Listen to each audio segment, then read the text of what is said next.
أعوذ بالله من الشيطان الرجيم بسم الله الرحمن الرحيم الحمد لله رب العالمين والصلاة والسلام على نبينا محمد وعلى آلہ وصحبہ اجمعین اما بعد۔ آج ہم ہیں کتاب الفوائد کے ساتھ۔ امام ابن القیم رحمہ اللہ اس کتاب کے مؤلف ہیں، اور یہ امام ابن تیمیہ رحمہ اللہ کے عظیم الشان شاگرد ہیں۔ ان کی یہ کتاب الفوائد طرح طرح کے فوائد سے بھرپور ہے۔ کسی فائدے کا تعلق تفسیر سے ہے، کسی کا حدیث سے ہے، کسی کا عقیدہ سے ہے، اور کسی کا تزکیہ نفس سے ہے۔ طرح طرح کے فوائد ہیں۔ آج کے فائدے میں فرماتے ہیں امام صاحب، اور کتاب کا صفحہ نمبر ہے 210 کتاب کے اس ایڈیشن کے مطابق جس کی تحقیق کی ہے شیخ عزیر شمس رحمہ اللہ نے۔ امام صاحب کہتے ہیں المطلب الاعلی موقوف حصولہ علی ہمت عالیہ ونیت صحیحہ۔ المطلب الاعلی بلند و بالا مقصد، یعنی کہ آپ حاصل کرنا چاہتے ہیں کوئی بلند و بالا مقصد، تو بلند و بالا مقصد موقوف الحصول ہو، اس کے حصول کا دار و مدار ہے علی ہمت عالیہ و نیت صحیحہ، بلند و بالا ہمت پہ اور صحیح نیت پہ، درست نیت پہ۔ یعنی کہ آپ کا کوئی ہدف ہے، کوئی ٹارگٹ ہے، اعلیٰ ترین کوئی آپ کا مقصد ہے، وہ آپ تبھی حاصل کر سکیں گے جب آپ کی ہمت بلند ہوگی، عزائم آپ کے بلند ہوں گے، اور نیت آپ کی درست ہوگی۔ مثال کے طور پہ آپ جنت حاصل کرنا چاہتے ہیں، مثال کے طور پہ آپ اللہ تعالیٰ کو راضی کرنا چاہتے ہیں، تو یہ کام تبھی ہو سکے گا جب آپ کی ہمت بلند ہوگی، عزائم بلند ہوں گے، اسلام میں آنے والی مشکلات کو قبول کرنے کے لیے آپ تیار ہوں گے، اور نیت بھی درست ہو۔ فمن فقدہما، بس جو ان دو چیزوں سے محروم ہوگا، کن دو چیزوں سے؟ ہاں جی، ہمت اور نیت۔ تعذر علیہ الوصول الیہ، اس کے لیے ناممکن ہو جائے گا، مشکل ہو جائے گا الوصول پہنچنا الیہ، اس بلند و بالا مقصد تک۔ جس کے ہاں ہمت نہیں پائی جاتی، نیت اس کی درست نہیں ہے، اس کے لیے منزل مقصود تک پہنچنا کیا ہوگا؟ ناممکن ہوگا۔ فإن الہمت اذا كانت عالیۃ تعلقت به وحدہ دون غیری، کیونکہ ہمت جب بلند ہوگی، عزائم جب بلند ہوں گے، تو تعلقت، تو پھر کیا ہوگا؟ اس کا تعلق قائم ہو جائے گا بھی، اس کے ساتھ۔ کس کے ساتھ؟ اس بلند و بالا مقصد کے ساتھ۔ جب آپ کی ہمت بلند ہوگی تو آپ کی ہمت کا تعلق کس کے ساتھ قائم ہو جائے گا؟ اس بلند و بالا مقصد کے ساتھ، دون غیرہ، نہ کہ کسی اور چیز کے ساتھ۔ آپ کی مکمل توجہ پھر اس کے اوپر ہوگی۔ ہمت جب بلند ہوگی تو پھر آپ کی مکمل توجہ ہوگی کہ میں نے اپنے اس ٹارگٹ کو حاصل کرنا ہے۔ آپ دائیں بائیں اپنی توجہ نہیں جانے دیں گے۔ وَإِذَا كَانَتِ النِّيَّةُ صَحِيحَةً، اور جب نیت درست ہوگی، سَلَكَ الْعَبْدُ الطَّرِيقَ الْمُوصِلَةَ إِلَيْهِ، تو بندہ اس راستے پہ چلے گا جو راستہ اس اعلیٰ ترین مقصد تک پہنچا دینے والا ہے۔ فَالنِّيَّةُ تُفْرِدُ لَهُ الطَّرِيقَ وَالْهِمَّةُ تُفْرِدُ لَهُ الْمَطْلُوبَ۔ اب نیت کا کیا کردار ہوگا؟ نیت اس کے لیے ایک راستہ خاص کر دے گی، دائیں بائیں کسی اور راستے کی طرف نہیں جائے گا۔ یعنی کہ منزل مقصود کی طرف لے جانے والے جو راستے ہیں، نیت جو ہے ان راستوں میں سے ایک راستہ اس کے لیے کیا کر دے گی؟ خاص کر دے گی، اسی کے اوپر چلے گا. وَالْهِمَّةُ تُفْرِدُ لَهُ الْمَطْلُوبَ، اور نیت اس کے لیے خاص کر دے گی، اور ہمت اس کے لیے خاص کر دے گی. کس کو؟ اس بلند و بالا مقصد کو، اس بلند و بالا مطلوب و مقصود کو. فَإِذَا تَوَحَّدَ مَطْلُوبُهُ، جب اس کا مقصد ایک ہوگا، وَالطَّرِيقُ الْمُوصِلُ إِلَيْهِ، اور اس مقصد تک پہنچانے والا راستہ بھی ایک ہوگا، كَانَ الْوُصُولُ غَايَتَهُ، تو اس منزل مقصود تک پہنچنا یہ اس کا نتیجہ ہوگا، یہ اس کا اختتام ہوگا، یعنی کہ لازمی طور پہ اسے مقصد مل کر رہے گا. جب مطلوب ایک ہے، ہدف اور ٹارگٹ ایک ہے، اور راستہ اس تک پہنچا دینے والا بھی ایک ہے، تو اب رزلٹ کیا نکلے گا؟ کہ کان الوصول غایتہ، یہ پہنچ جائے گا. وَإِذَا كَانَتْ هِمَّتُهُ سَافِلَةً، اور جب اس کی ہمت ہو پست، ہمت بلند نہیں بلکہ کیا ہے؟ پست ہے، تو تعلقت بالسفلیات، تو پھر یہ ہمت جو ہے یہ قائم ہو جائے گی گھٹیا امور کے ساتھ. ہمت گھٹیا تو اس کا تعلق کس سے قائم ہو جائے گا؟ گھٹیا امور کے ساتھ. اعلیٰ ہدف حاصل کرنے کی اس کی ہمت ہی نہیں ہوگی. آپ دیکھ لیں، طالب علموں کو دیکھ لیں، کسی طالب علم کا ہدف کیا ہوتا ہے کہ میں نے فرسٹ پوزیشن لینی ہے، اور کسی کا ہدف کیا ہوتا ہے کہ میں نے پاس ہونا ہے. جب آپ کی ہمت ہی پست ہے تو پھر آپ کی ہمت کا تعلق گھٹیا امور سے ہوگا، پھر پاس ہونے سے اور فیل ہونے سے ہوگا بس. ولم تتعلق، اور یہ ہمت قائم نہیں ہو سکے گی بالمطلب الاعلی، بلند و بالا مقصد کے ساتھ. وَإِذَا كَانَتِ النِّيَّةُ غَيْرَ صَحِيحَةٍ، اور جب نیت جو ہے وہ درست نہ ہو، تو كَانَتْ طَرِيقُهُ غَيْرَ مُوصِلَةٍ إِلَيْهِ، تو اس کا راستہ جس پہ وہ چل رہا ہے اسے اس بلند و بالا مقصد تک پہنچا نہیں سکے گا. اب کہتے ہیں فمدار الشأن، تو اس معاملے کا دار و مدار، کس معاملے کا؟ بلند و بالا مقصد کے حصول. بلند و بالا مقصد کے حصول، یہ جو معاملہ ہے اس کا دار و مدار کس چیز پہ ہے؟ علی ہمت العبد و نیتی، بندے کی ہمت پہ اور اس کی نیت پہ. وَهُمَا مَطْلُوبُهُ وَطَرِيقُهُ، اور یہ دو چیزیں اس کا مطلوب و مقصود ہیں اور اس کا راستہ ہے، اور یہ دو چیزیں اس کا مطلوب اور اس کا راستہ ہے. وَلَا يَتِمُّ لَهُ، اور یہ کام نہیں ہو سکے گا إِلَّا بِتَرْكِ ثَلَاثَةِ أَشْيَاء، مگر تین چیزیں چھوڑ دینے سے. اگر آپ یہ ہدف حاصل کرنا چاہتے ہیں، یہ بلند و بالا مقصد حاصل کرنا چاہتے ہیں، تو تین چیزیں چھوڑنی پڑیں گی. نمبر ایک، العوائد والرسوم والاوضاع التي احدثها الناس. العوائد، عائدۃ کی جمع ہے، عادۃ کی جمع ہے عادات. الرسوم سے مراد آپ لے لیں رسمیں، رسم و رواج. والاوضاع، وضع کی جمع ہے، اس سے مراد آپ لے لیں طریقہ، روش، شکل و صورت. تو کہتے ہیں کہ پہلی چیز جو آپ کو چھوڑنی پڑے گی وہ کیا ہے؟ یہ وہ عادات ہیں، وہ رسوم و رواج ہیں، وہ طریقے ہیں جنہیں لوگوں نے ایجاد کیا، جو لوگوں نے نکالے. الثانی، دوسرے نمبر پہ، حجر العوائق التي تعوقه عن افراد مطلوبه وطریقه وقطعها.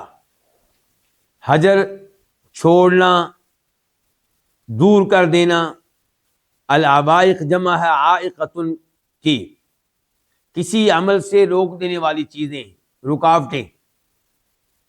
تو دوسرے نمبر پہ کیا ہوگا؟ حجر العوائق، ان رکاوٹوں کو دور کرنا. التی تعوقہ، جو انسان کو دور کر دیں. عن افراد مطلوبہ، اپنے مطلوب اور اپنے مقصود اور اپنے مقصد کو خاص کر دینے سے. وہ طریق ہی، اور اس مطلوب اور اس مقصود کے راستے کو خاص کر دینے سے.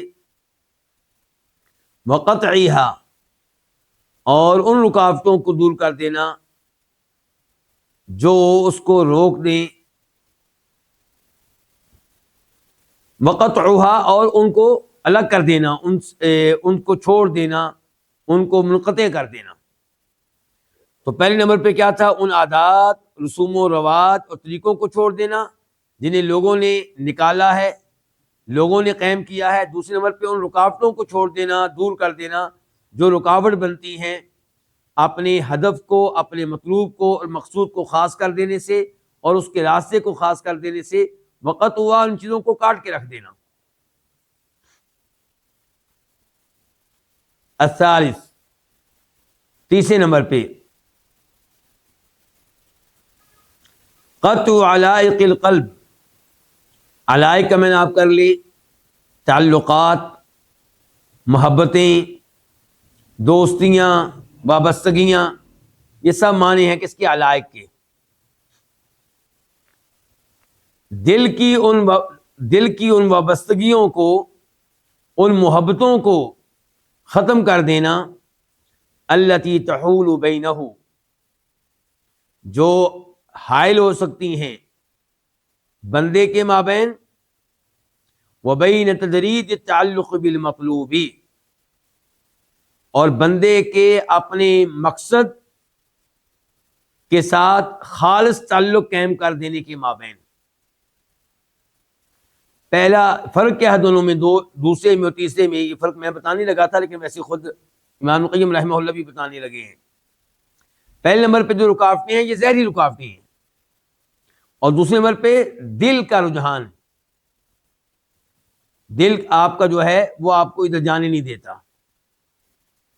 اب دیکھیں وہ کہتے ہیں خود امام صاحب، والفرق بینہما، ان دونوں کے مابین فرق کیا ہے؟ ان العوائق ہی الحوادث الخارجیہ. فرق دونوں کے مابین یہ ہے کہ اوپر جو ہم نے کہا تھا کہ رکاوٹوں کو دور کرنا، تو العوائق رکاوٹیں جو ہیں ہی الحوادث الخارجیہ، یہ خارجی واقعات ہیں، یعنی کہ آپ کے دل کے اندر نہیں ہیں، یہ باہر کے واقعات ہیں. والعلائق ہی التعلقات القلبیہ، اور علائق جو ہیں محبتیں، وابستگیاں، یہ وہ دلی تعلقات ہیں جو قائم ہوتے ہیں مباح چیزوں کے ساتھ، ونحویہا، اور ان سے ملتی جلتی چیزوں کے ساتھ. یعنی کہ مباح چیزیں جو ہوتی ہیں اگر ان کے ساتھ آپ کا زیادہ ہی تعلق قائم ہو جائے تو یہ آپ کے ہدف میں رکاوٹ بنتی ہیں. اور العوائق کیا تھا؟ یہ دل کا معاملہ نہیں، یہ باہر کی رکاوٹیں ہیں. کہتے ہیں وَأَصْلُ ذَلِكَ، اور اس کی بنیاد اور اساس کیا ہے؟ کہ ترک الفضول التي تشغل عن المقصود من الطعام والشراب والمنام والخلقہ، کہ آپ ان فضول چیزوں کو ترک کر دیں جو غافل کر دیتی ہیں عن المقصود، کس سے؟ اپنے ٹارگٹ سے، اپنے مقصود سے، اپنے مطلوب سے. یہ فضول چیزیں کون سی ہو سکتی ہیں جو غافل کر دیتی ہیں مطلوب و مقصود سے؟ کہتے ہیں جیسا کہ الطعام والشراب، کھانا پینا، ان کے زیادہ ہی کھانے پینے میں توجہ رکھنا. والمنام، اور سونا، زیادہ سونا. اور کیا؟ لوگوں کے ساتھ بہت زیادہ لگاؤ رکھنا، ان کے ساتھ دوستیاں رکھنا، ان کے ساتھ اٹھنا بیٹھنا. یعنی کہ حد سے زیادہ دوستیاں اگر لگائیں گے، حد سے زیادہ لوگوں سے تعلقات قائم کرنے میں رہیں گے، تو ظاہر ہے کہ یہ چیزیں آپ کا وقت لیں گی. یہ چیزیں آپ کی توجہ لیں گی، اور اس سے کیا ہوگا کہ آپ اپنے اصل مقصد سے کیا ہو جائیں گے، غافل ہو جائیں گے۔ امام صاحب کہتے ہیں فَيَأْخُذُ مِن ذَلِكَ مَا يُعِينُهُ عَلَى طَلَبِهِ، انسان لے ان چیزوں میں سے، کن چیزوں میں سے؟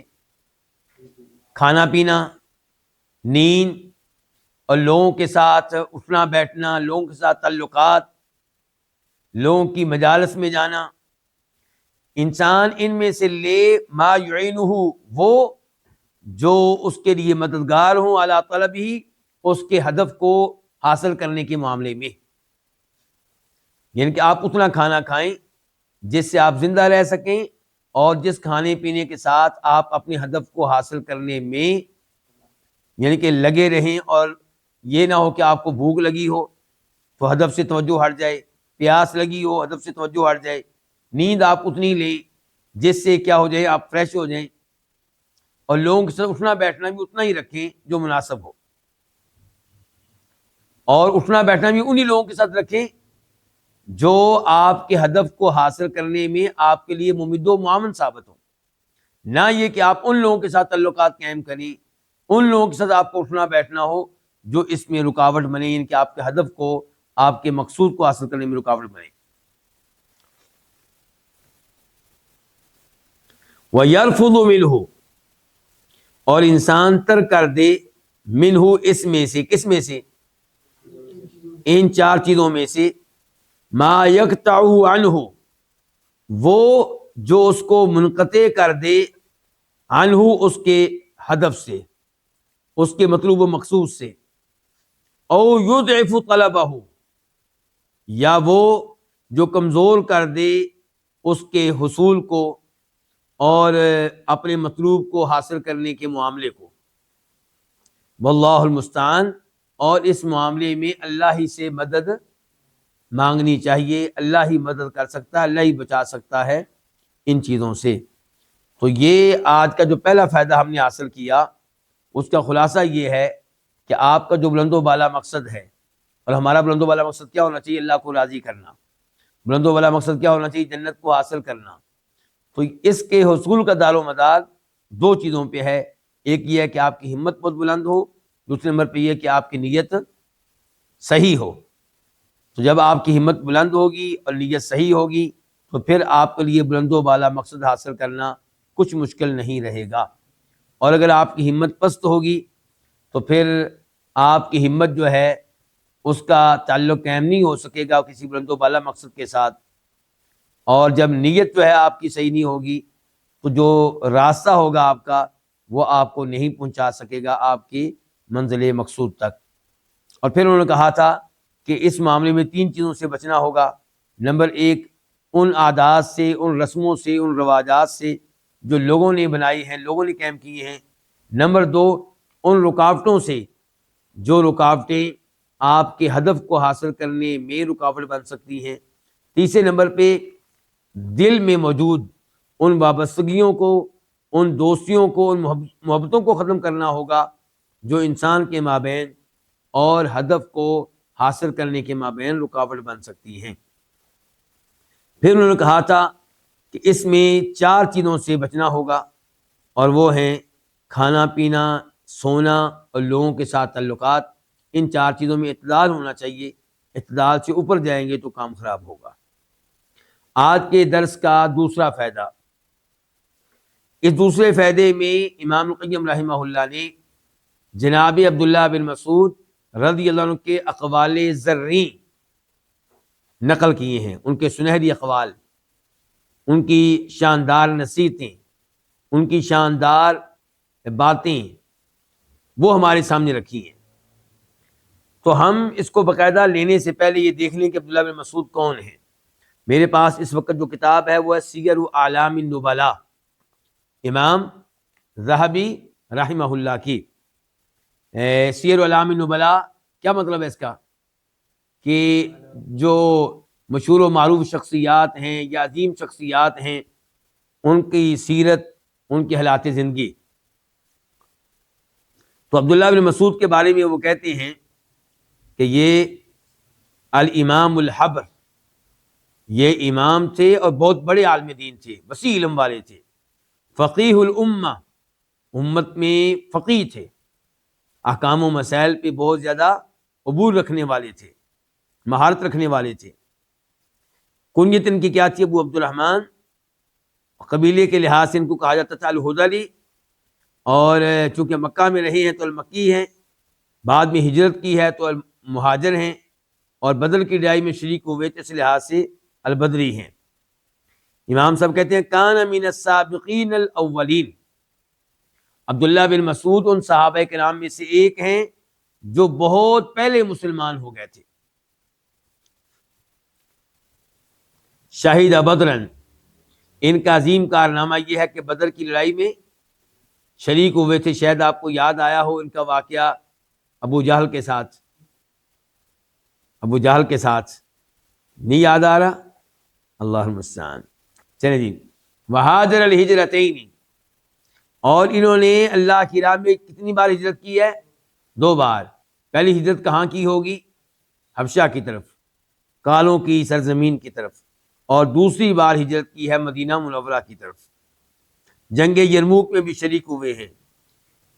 امام ذہبی کہتے ہیں وہ مناقب غزیرہ، ان کے فضائل بہت زیادہ ہیں۔ روا علما کثیرا، ان کے ذریعے امت کو بہت علم ملا ہے، قرآن کی تفسیر کی شکل میں اور نبی علیہ الصلوۃ والسلام کی احادیث کی شکل میں ان کے ذریعے امت کے پاس بہت سا علم آیا ہے۔ بخاری مسلم میں ان کی وہ احادیث جن کو دونوں نے روایت کیا ہے وہ 64 ہیں، 64، اور وہ احادیث جو صرف بخاری میں ہیں مسلم میں نہیں ہیں وہ ہیں 21 اور وہ احادیث جو صرف مسلم میں ہیں بخاری شریف میں نہیں ہیں وہ 35 ہیں، 35۔ تو یہ ہیں جناب عبداللہ بن مسعود رضی اللہ تعالی عنہ، امت کو انہوں نے بہت سے شاگرد دیے ہیں۔ اور امام ذہبی رحمہ اللہ نے بڑی تفصیل کے ساتھ ان کے حالات زندگی پہ لکھا ہے، ان کی علمی جہود کے اوپر روشنی ڈالی ہے۔ مثال کے طور پہ ان کا یہ قول نقل کیا جو خود انہی کا قول ہے، وہ کہا کرتے تھے کہ اس ذات کی قسم جس کے علاوہ کوئی عبادت کے لائق نہیں ہے کہ میں نے نبی علیہ الصلوۃ والسلام کے منہ سے براہ راست 73 کے قریب صورتیں حاصل کی ہیں براہ راست، اور اگر مجھے آج بھی معلوم ہو جائے کہ دنیا میں کوئی ایسا شخص ہے جو قرآن کریم کے بارے میں علم مجھ سے زیادہ رکھتا ہے اور اس تک پہنچنا ممکن ہے سفر کر کے، تو میں اس تک پہنچوں گا اور اس سے یہ علم لوں گا۔ اس سے آپ اندازہ لگا سکتے ہیں کہ قرآن کریم کے ساتھ کتنا اچھا ان کا تعلق تھا۔ اور یہ وہی عبداللہ بن مسعود ہیں جو ایک دفعہ ایک درخت کے اوپر چڑھ کے مسواک بنا رہے تھے، تیز ہوا چلنے لگی اور درخت کی ٹہنیاں حرکت کرنے لگیں۔ عبداللہ بن مسعود رضی اللہ عنہ کی جو ٹانگیں تھیں، پنڈلیاں تھیں، وہ ننگی ہو رہی تھیں، تو صحابہ کرام ہنسے، تو آپ علیہ السلام نے فرمایا تم کیوں ہنس رہے ہو؟ تو کہنے لگے کہ آپ دیکھتے نہیں اللہ کے رسول علیہ السلام کے عبداللہ بن مسعود کی پنڈلیاں کتنی کمزور ہیں، کتنی باریک ہیں۔ تو آپ علیہ السلام نے اللہ کی قسم اٹھا کے کہا تھا کہ قیامت کے دن یہ پنڈلیاں جب وزن کیا جائے گا تو احد پہاڑ سے زیادہ وزنی ہوں گی۔ اس سے آپ اندازہ لگا سکتے ہیں کہ عبداللہ بن مسعود ایمان میں کتنے مضبوط تھے، اور یہ ان چند صحابہ کے نام میں سے ایک ہیں جن کے بارے میں نبی علیہ السلام نے کہا تھا کہ قرآن کا علم ان سے لو، اور یہ وہی ہیں جن سے اللہ کے نبی نے کہا تھا علیہ السلام کہ عبداللہ تم پڑھو قرآن کریم اور میں سنوں گا۔ تو عبداللہ بن مسعود نے کہا تھا اللہ کے رسول علیہ السلام آپ پہ قرآن نازل ہوگا اور ہم یعنی کہ آپ کے سامنے تلاوت کریں اس کی؟ فرمایا ہاں میرا دل چاہتا ہے کہ کوئی اور تلاوت کر رہا ہو اور میں سن رہا ہوں۔ اس سے پتہ چلا کہ جیسے قرآن کی تلاوت کرنا نبی علیہ السلام کی سنت ہے، ایسے تلاوت سننا بھی نبی علیہ السلام کی سنت ہے۔ یہ ہیں عبداللہ بن مسعود رضی اللہ تعالی عنہ۔ اب آتے ہیں ان کے اقوال کی طرف۔ پہلا قول ان کا نقل کیا امام قیم رحمہ اللہ نے کہ قال رجل عنده، ایک آدمی نے ان کے پاس کہا، یعنی کہ ایک آدمی ان کے پاس موجود تھا، کن کے پاس؟ عبداللہ بن مسعود کے پاس. اس نے کہا ما احب ان اکون من اصحاب الیمین، میں نہیں پسند کرتا کہ میں اصحاب یمین میں سے ہو جاؤں. یمین کس کو کہتے ہیں؟ دائیں ہاتھ کو. یعنی کہ میں نہیں چاہتا کہ روز قیامت آپ کو معلوم ہے کہ لوگوں کے 3 طبقات ہوں گے، لوگوں کی 3 اقسام ہوں گی، اور یہ 3 اقسام سورہ واقعہ میں آئی ہیں، بلکہ میں وہ آیتیں پڑھ دیتا ہوں تاکہ پھر ہم اس قول کو سمجھ سکیں. اللہ تعالیٰ کہتے ہیں سورہ واقعہ میں وَكُنْتُمْ أَزْوَاجًا ثَلَاثَةً، روز قیامت اے لوگوں تمہاری کتنی اقسام ہوں گی؟ 3. فَأَصْحَابُ الْمَيْمَنَةِ مَا أَصْحَابُ الْمَيْمَنَةِ، کچھ لوگ اصحاب یمین ہوں گے، اور کیا بات ہے اصحاب یمین کی. کیا مطلب؟ یعنی کہ یہ وہ لوگ ہوں گے جن کو نام اعمال دائیں ہاتھ میں ملے گا. وَأَصْحَابُ الْمَشْأَمَةِ مَا أَصْحَابُ الْمَشْأَمَةِ، اور کچھ لوگ بائیں ہاتھ والے ہوں گے، کتنے برے ہوں گے بائیں ہاتھ والے. وَالسَّابِقُونَ السَّابِقُونَ، تیسرے نمبر پہ وہ ہوں گے جو سابقون ہیں. فرمایا اللہ تعالیٰ نے وَالسَّابِقُونَ، دنیا میں ایمان لانے میں اور نیک اعمال بجا لانے میں سبقت لے جانے والے، السابقون درجات حاصل کرنے میں اور اللہ کے قرب کے معاملے میں بھی آگے ہوں گے. اولئک المقربون، یہی اللہ کے مقرب بندے ہوں گے. تو ایک قسم کیا ہوگی؟ اصحاب یمین، ایک اصحاب شمال بائیں ہاتھ والے، اور ایک مقربون مقرب. اللہ تعالیٰ فرماتے ہیں فی جنات النعیم، یہ جو اللہ کے مقرب بندے ہیں یہ نعمتوں والی جنتوں میں ہوں گے. ثلۃ من الاولین وقلیل من الآخرین، ان میں ایک بھاری جماعت جو ہوگی وہ پہلے لوگوں میں سے ہوگی، اور تھوڑے سے لوگ وہ ہوں گے جو بعد والوں میں سے ہوں گے. کیا مطلب ہے اس کا؟ کہ جو اللہ کے مقرب بندے ہیں یہ ان کی زیادہ تعداد ہوگی پہلی امتوں میں سے. کن امتوں میں سے؟ اور تھوڑی تعداد ہوگی امت محمد صلی اللہ علیہ وسلم سے. ہاں جی، آپ کو حیرانگی نہیں ہو رہی اس کے اوپر؟ آپ نے کیا سنا ہوا تھا کہ جنت میں زیادہ تعداد کن کی ہوگی؟ امت محمد صلی اللہ علیہ وسلم کی ہوگی. لیکن آپ کو یہ بھولنا نہیں چاہیے اس وقت جنتیوں کی بات نہیں ہو رہی، جنتیوں میں سے مقرب بندوں کی بات ہو رہی ہے. اگر آپ جنتی لوگ دیکھیں گے ان کی زیادہ تعداد امت محمد صلی اللہ علیہ وسلم میں سے ہوگی، لیکن یہاں بات ہو رہی ہے اللہ کے مقرب بندوں کی. تو اللہ کے مقرب بندے جو ہوں گے وہ زیادہ تر ہوں گے کن میں سے؟ پہلی امتوں میں سے، اور ہماری امت میں سے کم ہوں گے. لگتا ہے کہ اس کے اوپر بھی آپ کو تعجب ہو رہا ہوگا، لیکن آپ کا تعجب دور ہو جائے گا جب آپ اس بات پہ غور کریں گے کہ انبیاء کرام علیہ السلام کتنے گزرے ہیں؟ 1,00,000 سے زیادہ، ایسے ہی ہے.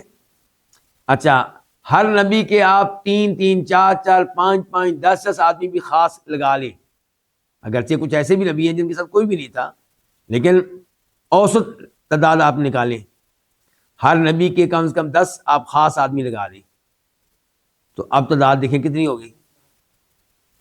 تو یہ جب آپ دیکھیں گے تو ایسے مقرب بندے ایک طرف ساری امتوں کے اور ایک طرف صرف امت محمد کے علیہ الصلوۃ والسلام، تو وہ ساری امتوں کی تعداد جو ہوگی مل کر وہ زیادہ ہوگی امت محمد کے مقرب بندوں کے مقابلے میں.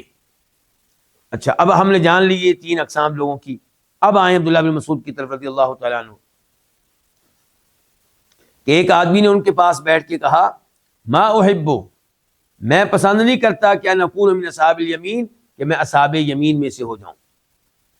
احب ان اکون من المقربین، میں چاہتا ہوں کہ میں مقربین میں سے ہو جاؤں. فقال عبد اللہ، تو عبداللہ کہنے لگے، عبداللہ بن مسعود رضی اللہ عنہ، لیکن ہا ہنا رجل، لیکن یہاں پہ ایک آدمی ہے، بدہ، اس کی یہ آرزو ہے، اس کی یہ خواہش ہے، کہ انہ اذا مات لم یبعث، کہ جب وہ فوت ہو جائے اسے زندہ ہی نہ کیا جائے، دوبارہ نہ اٹھایا جائے. یعنی نفسہ، وہ مراد لے رہے تھے اپنے آپ کو. تمہاری خواہش تو یہ ہے کہ تم اصحاب یمین میں سے نہ بنو بلکہ اللہ کے مقرب بندوں میں سے بنو، لیکن میری خواہش یہ ہے کہ میں مر جاؤں تو اللہ میرا حساب کتاب نہ کرے، مجھے حساب کتاب کے لیے نہ اٹھائے اور میری کہانی ادھر ہی ختم ہو جائے. پردے پڑ جائیں. کیا پڑ جائیں؟ پردے پڑ جائیں، اللہ عزت رکھ لے. تو یہ ہے عبداللہ بن مسعود رضی اللہ عنہ کی تواضع. اور جو کچھ وہ آدمی کہہ رہا تھا اس کے بارے میں آپ لوگوں کا کیا خیال ہے؟ جی، اس نے جو کچھ کہا ہے ٹھیک ہے. پچھلا فائدہ بھی ہم نے پڑھا نہیں کہ ہمت بلند ہونی چاہیے. ہم نے کیا پڑھا؟ ہمت کیا ہونی چاہیے؟ ہمت بلند ہو لیکن پھر واقعی بلند ہو، کچھ کریں بھی. یعنی کہ صرف یہ نہیں کہ منہ کے ساتھ آپ کہیں کہ میں چاہتا ہوں کہ میں اصحاب یمین میں سے نہ ہو جاؤں بلکہ مقرب بندوں میں سے ہو جاؤں، لیکن عمل کوئی نہیں، تہجد کوئی نہیں، فرض نماز بھی نہیں پڑھتے، اور رمضان کے فرض روزے بھی اس میں بھی دوڑ لگا لیتے ہیں، اور خواہش یہ ہے. تو یہ تو غلط ہے. جیسی آپ سوچ رکھتے ہیں ویسی ہمت دکھائیں، ویسے آپ کے اعمال ہوں تو اچھی بات ہے کہ آپ یہ عزم کرتے ہو کہ میں نے اللہ کے مقرب بندوں میں شامل ہونا ہے.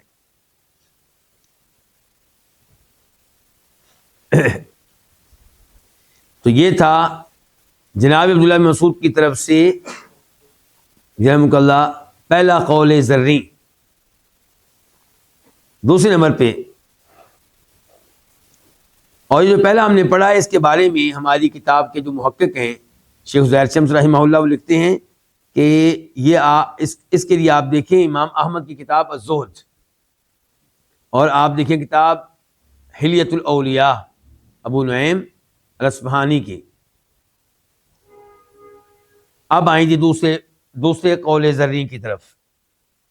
وخرج ذات یوم، ایک دن وہ نکلے. اب کہاں سے نکلے یہ نہیں بتایا گیا، ممکن ہے گھر سے نکلے ہوں، ممکن ہے مسجد سے نکلے ہوں. فاتبعوا ناس، تو لوگ ان کے پیچھے پیچھے چلنے لگے. فقال لهم، عبداللہ بن مسعود ان سے کہنے لگے، الکم حاجہ، کیا تم لوگوں کو مجھ سے کوئی کام ہے، کوئی آپ لوگوں کی حاجت ہے؟ قالوا لا، کہنے لگے نہیں. ولكن اردنا ان نمشي معك، لیکن ہم نے یہ چاہا کہ آپ کے ساتھ ساتھ چلیں. یعنی کہ آپ اللہ کے نیک بندے ہیں، آپ عالم دین ہیں، تو نیک بندوں کے ساتھ رہنا چاہیے، علماء کے ساتھ رہنا چاہیے. یہ وہ کہنا چاہتے ہیں اگرچہ الفاظ میں ایسا نہیں ہے. قال، عبداللہ بن مسعود نے کیا کہا؟ ارجعوا، کیا کرو؟ واپس چلے جاؤ. فإنه ذلة للتابع، کسی کے پیچھے پیچھے چلنا یہ پیچھے چلنے والے کے لیے ذلت ہے. وفتنة للمتبوع، اور یہ چیز فتنہ بن جاتی ہے للمتبوع، اس آدمی کے لیے جس کے پیچھے چلا جا رہا ہو. جب دنیا کسی کے پیچھے اس طرح چلتی ہے وہ اپنے آپ کو کیا سمجھتا ہے؟ میں بڑی شے ہوں. اس کے دل میں تکبر پیدا ہوتا ہے، خود پسندی پیدا ہوتی ہے، غرور پیدا ہوتا ہے. وہ سمجھنے لگتا ہے میں بہت بڑا عالم دین ہوں، میں بہت بڑا متقی پرہیزگار انسان ہوں. تو جب اس کے پیچھے کوئی نہیں چلے گا اس کا دماغ ٹھیک رہے گا. اور جہاں تک اللہ کے چلنے والے کا تو فرمایا یہ اس کے لیے ذلت ہے، کیوں کوئی کسی کے پیچھے پیچھے چلے جی. تو بہرحال یہ قول کسی لحاظ سے ٹھیک ہے. اور اگر یہ دیکھیں کہ اگر چلنے کا مقصد کیا ہو، علم لینا، عالم دین کو دیکھنا یہ کیسے چلتا ہے، کیسے اٹھتا ہے، کیسے بیٹھتا ہے، اس سے سیکھنا، یہ چاہنا کہ اس کے ذریعے میری اصلاح ہو جائے، یہ چاہنا کہ اس کے ذریعے میری تربیت ہو جائے، تو یہ اچھی بات ہے. لیکن اس کے لیے کیا ہے کہ آپ اس کے ساتھ رہیں، لیکن اس کے پیچھے پیچھے چلنا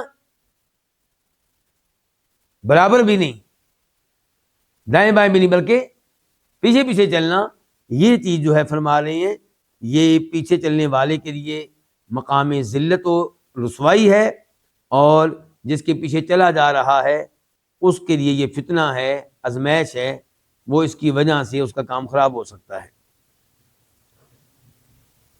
ہماری کتاب کے محقق کہتے ہیں کہ یہ اس قول کے لیے آپ دیکھیں التواضع والخمول لابن ابی الدنیا،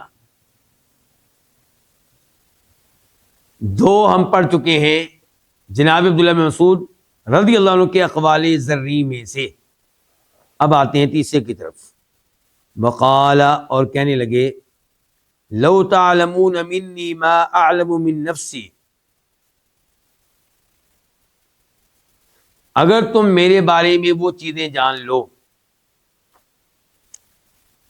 جو میں جانتا ہوں من نفسی، اپنے بارے میں، اگر تمہیں میرے بارے میں ان چیزوں کا علم ہو جائے جن چیزوں کا مجھے علم ہے، لحثوتم علی رأسی التراب، تو تم کیا کرو گے؟ میرے سر کے اوپر مٹی ڈالو گے۔ کیا مطلب؟ یعنی کہ میرے جو عیوب ہیں، میرے جو گناہ ہیں، میری جو خطائیں ہیں، اللہ نے ان پہ پردے ڈال رکھے ہیں، تم ان سے واقف نہیں ہو، اس لیے تم میری عزت کرتے ہو، مجھے احترام دیتے ہو، میرے دائیں بائیں بیٹھتے ہو، لیکن میں اپنے آپ کو جانتا ہوں، میں اپنی حقیقت کو سمجھتا ہوں، مجھے اپنی غلطیوں کا، اپنی خطاؤں کا احساس ہے۔ اس لیے میں یہ کہہ رہا ہوں کہ اگر تمہیں معلوم ہو جائیں میرے گناہ، تمہیں معلوم ہو جائیں میرے عیوب، تمہیں معلوم ہو جائیں میری خطائیں، تو تم پھر میری اس انداز سے عزت نہیں کرو گے جس انداز سے کر رہے ہو، بلکہ تم میرے سر پہ کیا ڈالو گے؟ مٹی ڈالو گے۔ تو اس سے پتہ چلا کہ اللہ تعالیٰ نے جو ہمارے گناہوں پہ پردے ڈال رکھے ہیں، یہ اللہ کا ہمارے اوپر کتنا بڑا انعام ہے،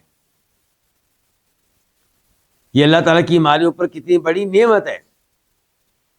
آج ہم ایک دوسرے کی عزت کرتے ہیں، ایک دوسرے کو رشک بری نگاہوں سے دیکھتے ہیں، اس کے پیچھے یہی وجہ ہے کہ اللہ نے ہمارے عیوب پہ پردے ڈال رکھے ہیں۔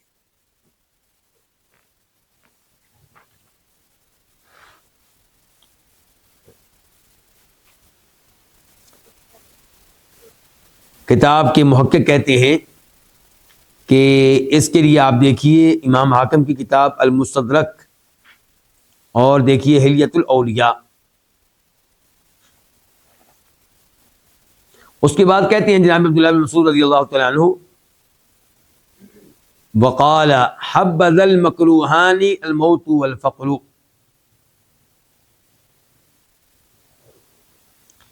دو ناپسندیدہ چیزیں کتنی اچھی ہیں، موت اور فقیری، موت اور فقیری۔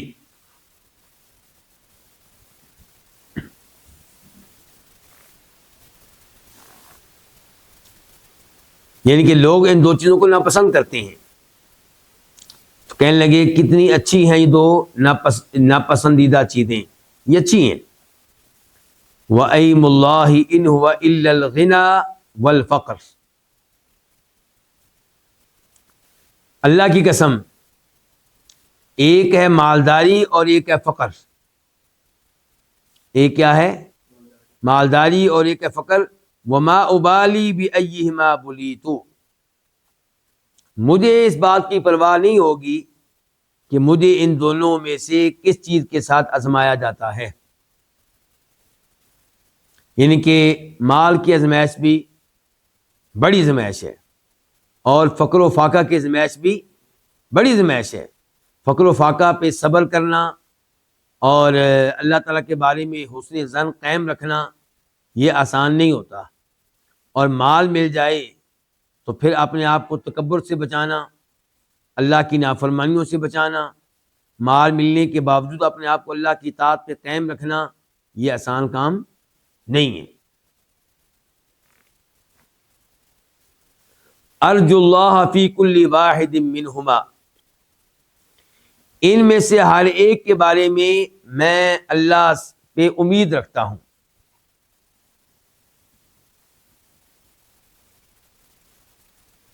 ان کان الغنی، اگر مالداری ہوئی، تو میں امید رکھتا ہوں اللہ تعالیٰ سے اس معاملے میں کس چیز کی؟ کہ اللہ میرے اوپر شفقت فرمائے، اللہ میرے اوپر رحم فرمائے۔ شفقت کیسے فرمائے، رحم کیسے فرمائے؟ کہ اللہ مجھے اس کے فتنے سے محفوظ رکھے۔ وَإِن كَانَ الْفَقْرُ، اور اگر فقیری اور مسکینی ہو تو پھر میں اللہ سے امید رکھتا ہوں کہ اللہ تعالیٰ مجھے اس میں کیا دے؟ صبر دے۔ یہ جو قول ہے عبداللہ بن مسعود رضی اللہ عنہ کا، اس کے بارے میں ہماری کتاب کے محقق کہتے ہیں کہ آپ کو یہ مل جائے گا امام وکیع بن جراح الرؤاسی کی کتاب الزہد میں، اور امام احمد کی کتاب الزہد میں، اور حلیۃ الاولیاء میں۔ ہم اب تک 3 قول پڑھ چکے ہیں، کن کے؟ عبداللہ بن مسعود رضی اللہ عنہ کے۔ 4 پڑھ چکے ہیں، 4 پڑھ چکے ہیں۔ ابھی ہم 5واں پڑھنے لگے ہیں۔ کہتے ہیں وقال، کہا عبداللہ بن مسعود رضی اللہ عنہ نے، انکم فی ممر اللیل والنہار، بے شک تم رات اور دن کی گزرگاہ میں ہو، فی آجال منقوصہ، ایسی عمروں میں ہو، ایسے اوقات میں ہو جن میں کمی ہو رہی ہے۔ یعنی کہ تم رات اور دن کی گزرگاہ میں ہو، رات کے بعد دن آ رہا ہے، دن کے بعد رات، اور تمہاری عمریں کم ہو رہی ہیں، تمہاری زندگی کے ایام کم ہو رہے ہیں۔ یقیناً تم رات اور دن کی گزرگاہ میں ہو، فی آجال منقوصہ، ایسے اوقات میں ہو، ایسی عمروں میں ہو جو کم ہو رہی ہیں، وَأَعْمَالٍ مَحْفُوظَةٍ، اور تم ایسے اعمال میں ہو محفوظ، جن کو محفوظ کیا جا رہا ہے، لکھا جا رہا ہے، لوڈ کیا جا رہا ہے۔ وَإِنَّ عَلَيْكُمْ لَحَافِظِينَ كِرَامًا كَاتِبِينَ، تمہارے اوپر فرشتے مقرر ہیں، تمہارے اعمال کو نوٹ کرنے والے۔ وَالْمَوْتُ يَأْتِي بَغْتَةً، عبداللہ مسعود فرماتے ہیں کہ موت آئے گی کیسے؟ اچانک۔ فَمَنْ زَرَعَ خَيْرًا فَيُوشِكُ أَنْ يَحْصُدَ رَغْبَةً، جو خیر بوئے گا، گویا کہ آپ دنیا کی کھیتی میں ہیں، تو جو خیر بوئے گا، کوئی اچھی چیز بوئے گا، فَيُوشِكُ، تو قریب ہے کہ أَنْ يَحْصُدَ رَغْبَةً، وہ کاٹے گا ایسی چیز جس میں اس کو رغبت ہوگی۔ یعنی کہ اگر آپ نیک اعمال کریں گے تو بدلہ اچھا ملے گا۔ تو کہتے ہیں جو خیر بوئے گا تو قریب ہے کہ وہ کاٹے گا رغبتاً، ایسی چیز جس میں اس کو رغبت ہوگی۔ وَمَنْ زَرَعَ شَرًّا فَيُوشِكُ أَنْ يَحْصُدَ نَدَامَةً، اور جو شر بوئے گا تو قریب ہے کہ وہ ندامت کی فصل کاٹے گا، پشیمانی کا سامنا کرنا پڑے گا، افسوس ہوگا، پچھتاوا ہوگا، لیکن تب پچھتاوے کا، ندامت کا، پشیمانی کا کوئی فائدہ نہیں ہوگا۔ تو برے اعمال کریں گے، گناہ کریں گے، فرائض و واجبات میں عمل نہیں کریں گے، تو آپ کو وہ فصل کاٹنی پڑے گی جس کو کیا کہتے ہیں؟ ندامت کی فصل، پشیمانی کی فصل۔ کہتے ہیں وَلِكُلِّ زَارِعٍ مِثْلُ مَا زَرَعَ، ہر بونے والے کے لیے اسی طرح کی چیز ہے جو چیز اس نے بوئی، جیسے اعمال کریں گے ویسا بدلہ۔ ہر بونے والے کے لیے اسی طرح کی چیز ہوگی جو اس نے بوئی۔ اگر آپ گندم کے دانے بوئیں گے تو کیا نکلے گی؟ گندم نکلے گی۔ جس طرح کی چیز بوئیں گے اس طرح کا رزلٹ نکلے گا، جس طرح کے اعمال کریں گے ویسا نتیجہ سامنے آئے گا۔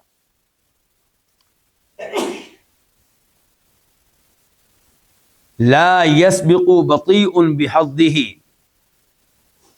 ولا يدرك حريص ما لم يقدر له،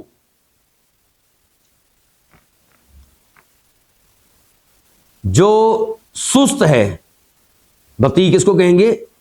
سست کو، وہ اپنے نصیب کے ساتھ سبقت نہیں لے سکتا۔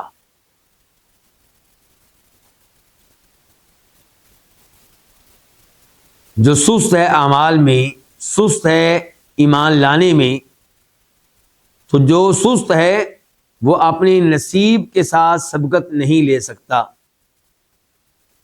وَلَا يُدْرِكُ حَرِيصٌ مَا لَمْ يُقَدَّرْ لَهُ، اور بہت حرص رکھنے والا، بہت کوشش کرنے والا، وہ نہیں پا سکتا اس مقام و مرتبہ کو، ان چیزوں کو جو اس کی تقدیر میں نہیں ہے۔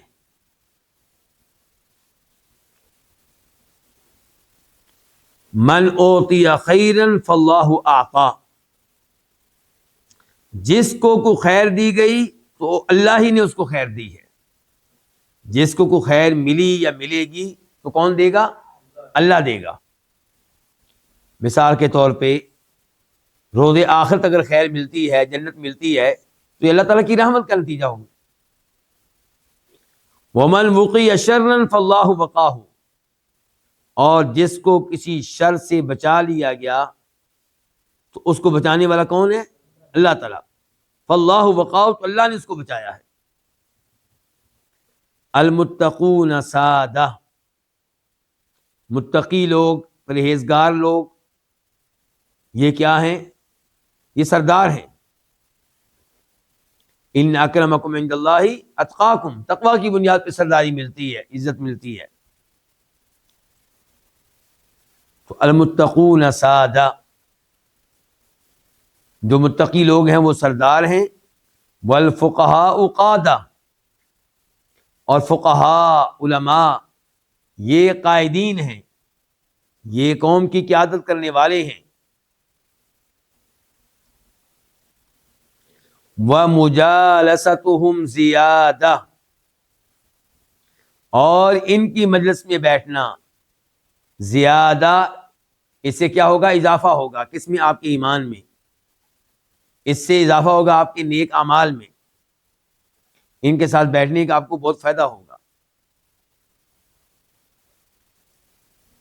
اس کے بعد فرماتے ہیں جناب عبداللہ بن مسعود رضی اللہ تعالی عنہ،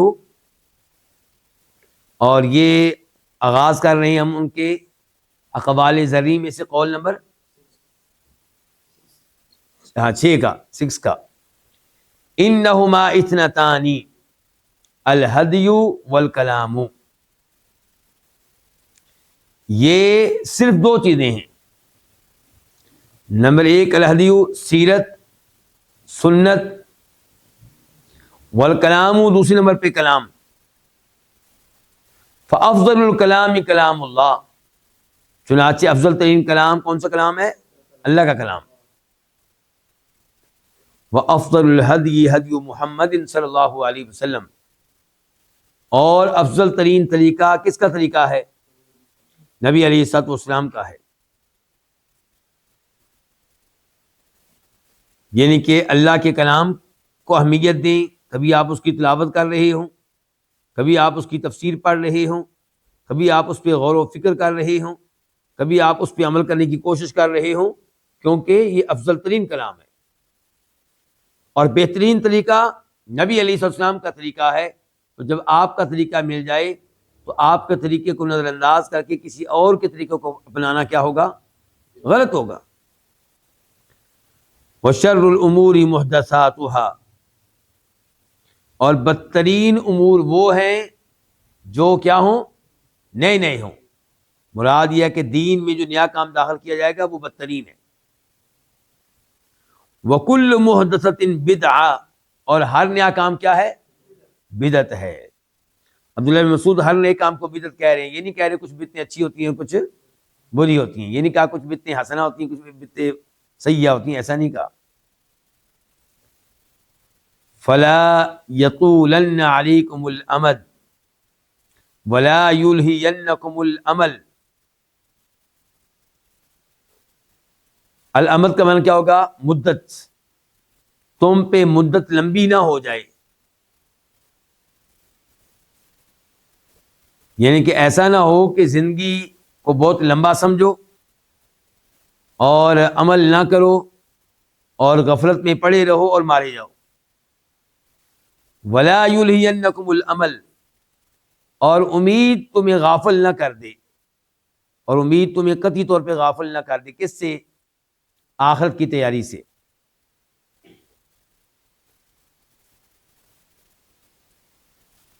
فَإِنَّ كُلَّ مَا هُوَ آتٍ قریب، کیونکہ ہر وہ چیز جو آنے والی ہے وہ قریب ہی ہے.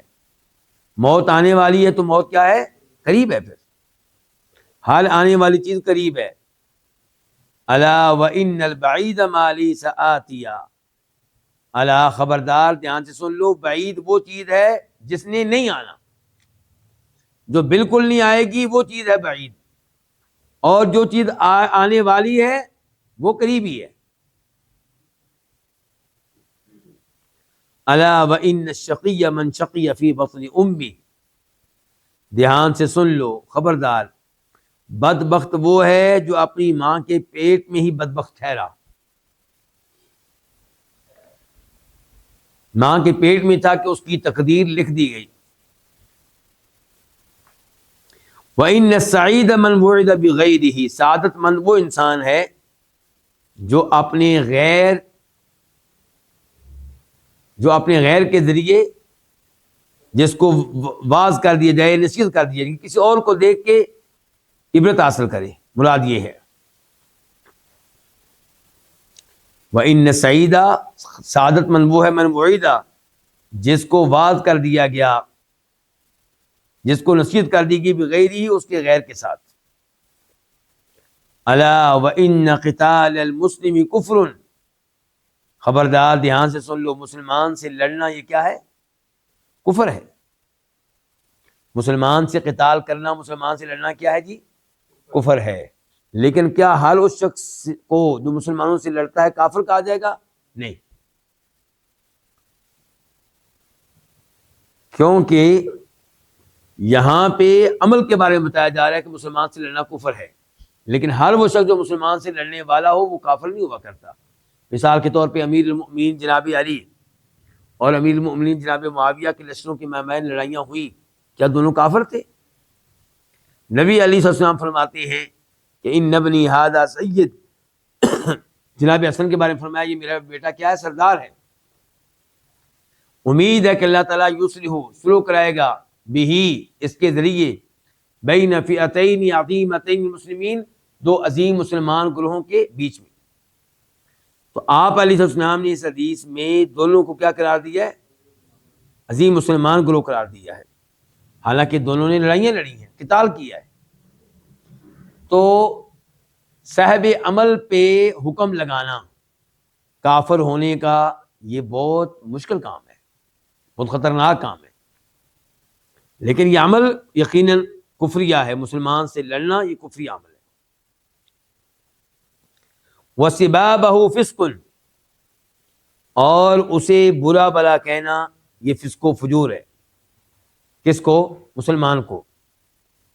وَلَا يَحِلُّ لِمُسْلِمٍ أَن يَهْجُرَ أَخَاهُ فَوْقَ 3 أَيَّامٍ، کسی مسلمان کے لیے جائز نہیں ہے کہ اپنے مسلمان بھائی کا بائیکاٹ کرے، اس کو چھوڑے رکھے 3 دنوں سے بڑھ کر. اگر کسی سے ناراضگی ہو جائے، چلے 1 دن ہو سکتا ہے، 2 دن، 3 دن، 3 دن سے زیادہ آپ کسی مسلمان سے ناراض رہے تو یہ جائز نہیں ہے، الا یہ کہ کوئی شرعی عذر ہو.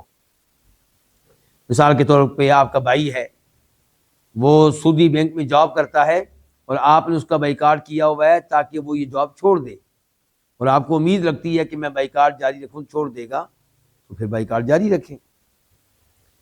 تو فرماتے ہیں عبداللہ بن مسعود رضی اللہ عنہ، کسی مسلمان کے لیے جائز نہیں ہے کہ اپنے بھائی کو 3 دنوں سے زیادہ یحجر چھوڑے رکھے، یعنی کہ اس سے ناراض رہے، اس کا بائیکاٹ کرے. حتیٰ یسلم علیہ اذا لقیہ، یہاں تک کہ وہ اسے سلام کرے جب اس سے ملے. یعنی کہ یہ کام کرنا چاہیے، مسلمان کی مسلمان سے ملاقات ہو تو اسے کیا کہے؟ سلام.